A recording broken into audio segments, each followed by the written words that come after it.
Hello everyone, in this video I will show you how to fix 2xCore controller not working.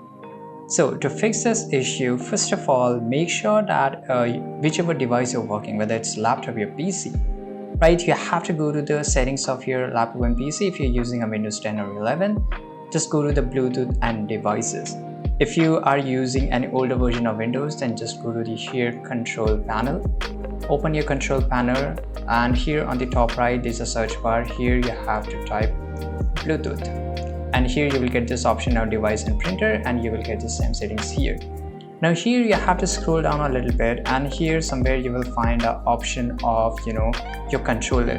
So if you haven't added any of the option of the controller here, right, for example, as you can see here, mouse, touchpad, right, I've used these features on my PC, right? Same way, if you're not able to find this option of controller, just go and click on add device. Now here you have to just make sure whether it's a wireless or whether it's with a wire cable. So if everything is done, make sure you just go and click on the Bluetooth or wireless here, right?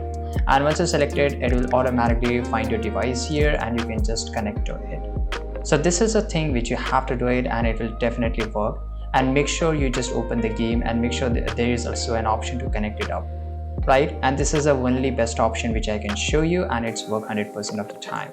Next thing, you have to just go to your gaming, and here maybe you will find this option of controller and keyboard shortcuts here. Now just go and click on it and allow your controller to open game bar, right? And here make sure you turn this on. So this is the only solution. I hope you found this video very useful. Subscribe.